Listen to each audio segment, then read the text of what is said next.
I'm Kristin Meadows with the Monarque Group John Greene Realtor. I'm at 1520 North Loomis, also known as the historic Bauer Mansion. This amazing estate will surprise and delight at every turn. We are located in a coveted North Naperville residential neighborhood.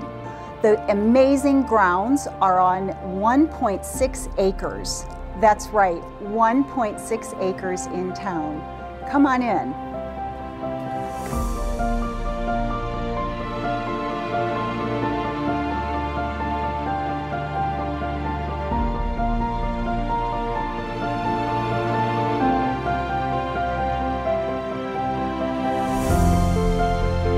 My name is Adam Stachowiak.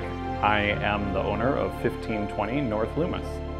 7 years ago, Mike and I bought this house with the idea of making it into this great family home.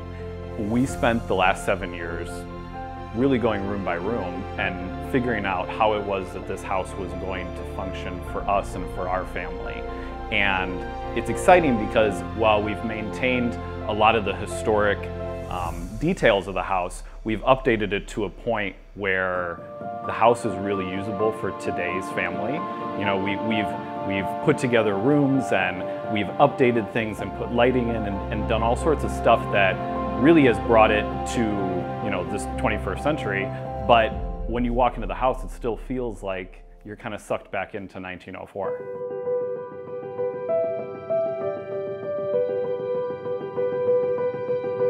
So one of the coolest features of this house is we have a full glass wall that opens. So when you push the button on the side of the wall, this glass door that we had brought in actually goes up into the ceiling. I didn't want the house to look industrial. I wanted it to still maintain the character of the older house. So the door completely disappears over the ceiling when you open it. So when it's open, you can't actually even tell it's here. And we matched the flooring in here to the flooring of the deck in color and in height so that it feels like one big open room.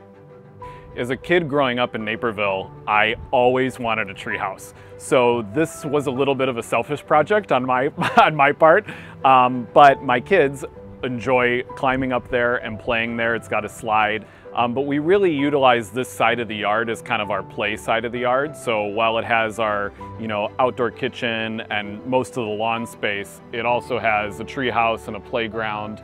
And then back in the corner, we have a great ninja course for the kids to play on.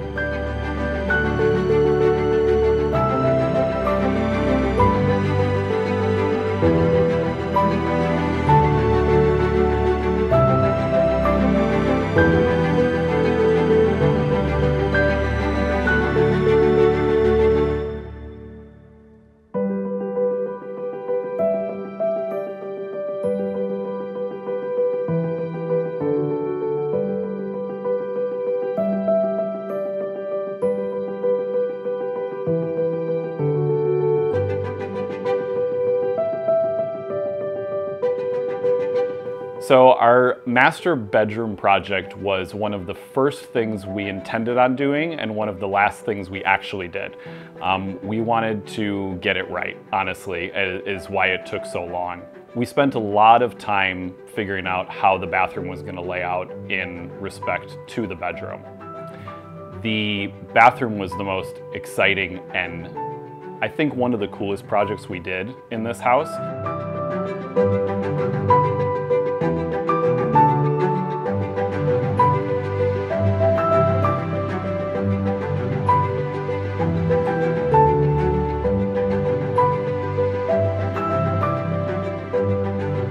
So I have two completely different boys. One of them likes purple and unicorns and rainbows and slides, and the other one likes baseball. So we figured out how do you take an eight-year-old's wants and wishes and needs and incorporate them into these rooms. And they're also twins, so they wanted to be able to interact with each other, connect to each other, but they wanted their own individual space. The things I like the most about these rooms is we figured out really early on in the process that the unfinished attic space was above them. So it gave us this huge opportunity to incorporate a lot of neat features. So there's different tunnels that go between the rooms, and there's different walkways upstairs, and they have a whole sleepover area on the 3rd floor where, you know, the boys really use these rooms. They're not just places where they go and sleep. It's really just a fun, exciting place for them to interact and be kids. You've probably noticed in the house that there's a lot of stained and leaded glass. All of the stained and leaded glass is original to when the home was built in 1904. This piece in particular is very unique. The outside of the house was actually constructed around it, so direct sunlight never hits it, so it doesn't fade. And we've actually taken a lot of care in maintaining it and even installed protective panels over this piece to make sure that nothing happens to it. When you have little kids and people in and out delivering stuff, you don't want anybody to accidentally go through it.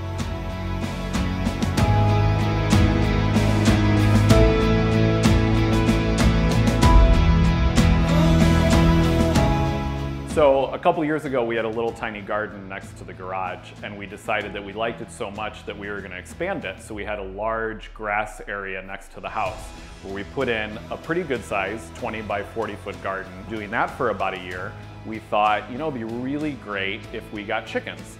And so we wanted to encourage our kids to, you know, be able to raise an animal, to see how they produced eggs, and we use all the eggs that they produce.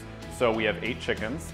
They have an automatic food dispenser, they have automated water, and the eggs, you know, they lay them in the nesting box and they roll right down for us to be able to take them. We don't even have to go inside. The other purpose of this room is that it also works as a garden shed. So we have the ability to, you know, take vegetables, we package them in here, we get them ready. We usually take them to the neighbor because we have more than we know what to do with.